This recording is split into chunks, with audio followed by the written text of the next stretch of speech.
Hello, Bellevue! It's great to be here with you today to finish up another terrific Business Theater Live. And you have the particular advantage today of being able to analyze every single word and every single phrase that I say based on Michael's qualifications. So I'm looking forward to the debrief afterwards. But I'd like to take you all today through a journey. And I'd like to take you through an 8-year journey that started with a brand new college graduate. Do you remember when you were all starting out, either just getting out of college or just starting a new job? A brand new college graduate and an English major to boot. And I promise you I'll come back to that English major part.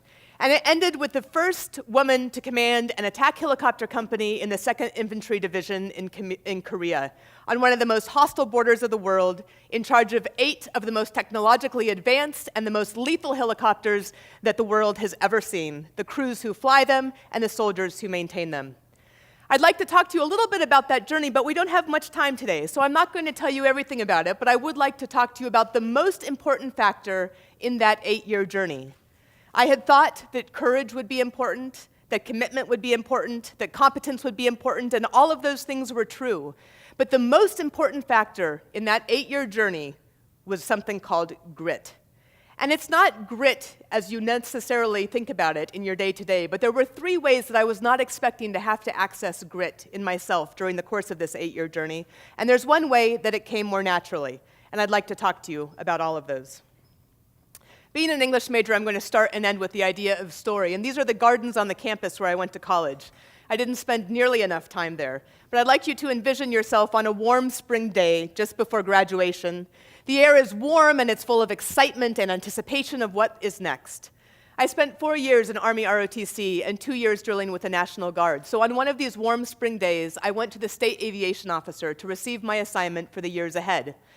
I drove, I reported, I stood at attention, I saluted, and he asked me to sit down. And then he talked to me about a couple of the aviation units that were around the state of North Carolina at the time. And then he stopped, and he looked at me, and he said, "You realize, cadet, that you will never fly an attack aircraft." And I looked back at him, and I was a little bit curious, because at that point, attack aircraft weren't open to women. So I recognized his comment for what it was meant to be, which was small and mean and cutting and degrading. So I said, "Yes, sir," because that was the only thing that you say in those cases. And then I went to my next meeting with the assignments officer, who looked at me not unkindly, and he said, "Cadet, this isn't official, but the battalion commander in the unit where you've been drilling won't allow a woman to be assigned." So I said, "Yes, sir," because that was the right thing to say. And then I turned around and I drove back to my ROTC detachment, and I said, "I want to go on active duty. I don't want to be in the Guard." And my dad said that the Army always got the last laugh on that one. But things did change. The month after I graduated, Congress lifted the combat exclusion clause in aviation for women, and suddenly all of the aircraft in the Army's inventory were available to me. So I matriculated flight school with this great class of folks. You can barely see me, but I'm way back there on the wall. And then I started to work at the kind of grit that I had anticipated. We started to fill binders and bookshelves full of the material that we would have to learn and be tested on. Things like aeromedical principles and the factors of flight and systems and night flight and mountain flight and weather and everything that you can imagine that might go into flying a helicopter. There's a lot of it. So we learned it, we were drilled on it, we were tested on it, and over the course of that year, I decided that because I had a 6-year commitment at the end of flight school, if I was going to fly in the US Army, I wanted to fly the most challenging and difficult and exciting aircraft that there was available. So I requested and was assigned the AH-64A Apache attack helicopter. This is a picture of our graduation from flight school. It's one of my favorite pictures because the front row are the honor grads, and I made very sure that there would be a skirt in that front row. Thank you. But I knew even still, and I like that there's an Apache in the back there, by the way, I knew even still that that aircraft frame, the airframe that I had requested and that the assignments that lay ahead of me were going to be some of the most difficult that I'd ever encountered. They were going to take everything that I had. And so I went into my first assignment knowing that I was going to require some grit, that same kind of grit that I thought that I'd needed from flight school. I showed up at my first assignment at Fort Bragg, North Carolina, 3rd of the 229th Attack Aviation Battalion. I was 23 years old, a brand new second lieutenant still, just newly trained, and I was the only woman out of 120 male pilots in the regiment. Within a month of my assignment, my commander asked me to attend a breakfast for Women's History Month at a nearby Marine Corps base. So I dutifully put on my Class A uniform. I was the only olive green uniform in this sea of royal blue and navy blue, and went to the breakfast. And at the end of the breakfast, the host walked me up to the colonel, who is the head of the air base there, and said, "Sir, this is Lieutenant Huffman. She's the first woman to fly Apaches at Fort Bragg." And I held out my hand and I said, "Nice to meet you, sir." And the colonel looked at me, and he stood straight as though somebody had just run a ruler right up his back. And then he swiveled on his heel, and he walked off. So I tell you this not to say that this kind of thing happened again and again, because it did. And that first time I realized that I would need grit because of external factors, because of externally imposed limitations on me in ways that I had never experienced before as a young woman. But the second experience with the next colonel showed me that I was in grave danger of internalizing some of those doubts and limitations myself.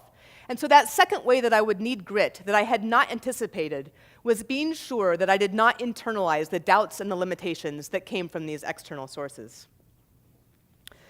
So there was a place that grit came naturally. This is the cockpit, the front seat of the AH-64A Apache. And this is the place where grit came to me naturally. When I would strap into the cockpit of the AH-64A Apache, every single time I sat down and I connected myself with the 5-point harness, and I did so with equal parts excitement and terror. But there's not a lot of room for excitement and terror in that cockpit. You can see things are a little bit cramped. So I had a collective on my left side that controlled two 1,850 horsepower engines. I had a cyclic that came up between my legs to control the direction of the helicopter. But that was really the easy part. The hard part about the Apache is that we fly with 3 different types of sight systems, primarily under infrared sight with a monocle that was mounted on the helmet over my right eye, as well as 2 other sight systems. I managed 3 different radios and multiple frequencies, both tactical and administrative. And then I had to learn and be an absolute expert on deploying 3 different weapon systems: the Hellfire missile, the 2.75-inch folding fin aerial rocket, and the 30-millimeter cannon. All of these required intense expertise and intense focus. And what I learned from this is that in the cockpit of the Apache, where my passion intersected with my focus, grit came naturally. And this is something I want you to take away from the presentation today, is grit is not something that belongs to fighter pilots and attack helicopter pilots. Grit is something that is innate to every single one of us, and it's easy to access at that intersection of our passion and our focus. So what is grit exactly? Anyone have any ideas what grit is? You heard one definition earlier, I know. Any thoughts? Yes? All right, well, I'll tell you, Angela Duckworth, who you heard a quote from earlier today, is the one who has socialized grit most recently based on her TED Talk and the work that she's done at her lab in Pennsylvania. And Duckworth defines grit as passion and perseverance towards very long-term goals. And I think that's a great start. Grit has gotten such traction that almost every educational system in the country has recognized grit as either a factor for admissions or a factor for training their current students. Not only that, the American Bar Association has instituted its own grit project to train women attorneys, and it's true that grit is real. Grit is definitely here to stay. With all respect to Duckworth, though, I'd like to define grit a little bit differently, and I'm going to do that again by way of a little bit of an explanatory story. But while I was stationed at Fort Bragg, I was part of the 18th Airborne Corps, and if you're familiar with that at all, the 18th Airborne Corps is the contingency corps for the U.S. Army. It's the tip of the spear, is what we always said. So we had to be ready to deploy at any point within 18 hours as an entire unit anywhere in the world. When we were on high readiness alert, we would wear pagers on our belts. I remember once leaving communion at church, actually, to run into my uniform and get into the hangar within the 1 to 2 hour time frame that was required of all of the soldiers, and then we had to spin up the equipment. But being on that high state of readiness is exhausting, and so the Army cycles some units in that state of readiness and then out of that state of readiness. And that's how we managed our fatigue at Fort Bragg. But I will say that when I first got to Fort Bragg and fired my first gunnery, the press came out to talk to me because a woman had never fired an Apache at Fort Bragg. And I'd been well prepped by my commander, and the press said, "Well, what's the difference between being a man and a woman in the cockpit of an Apache?" And I said, "Well, nothing." And that was not entirely true, because the difference in the cockpit is very small, but the difference in reality is quite different in a uniform. The difference between being a man and a woman in uniform in an attack helicopter battalion is that as a woman, I could never come off high alert. And that is how I started to think about grit. So with all respect to Duckworth, I have thought of grit as a dogged determination in the face of difficult circumstances. So back to the cockpit. This is a place, again, where grit came naturally for me. Again, that intersection between passion and focus, really being a place where I was able to access grit. That didn't make it easy, but it made it a natural access point for grit. The thing about the cockpit is that even though it doesn't have space for excitement and terror, is that fear still enters in. I remember one time when the cockpit filled with smoke and we realized later that it was a generator failure. I remember flying in Bosnia and in Korea and being strafed by hostile radar. There were places where fear was very, very real, and I know all of you have felt fear as well. And the key to fear is this, is that when fear enters into the equation, you turn towards that fear and you fly through it. And that's one of the most important things that I learned about this place of flying in the front seat of the Apache helicopter. You turn towards the fear and you fly through it. But the other thing that I love about the identity of the front seat of the Apache and being in that cockpit and being mission-focused is that I was not the female platoon leader and I was not the female company commander. When I was in the front seat of the Apache helicopter and flying mission profile, I was ACES 16, I was Blue Max 56, I was Razorback 06.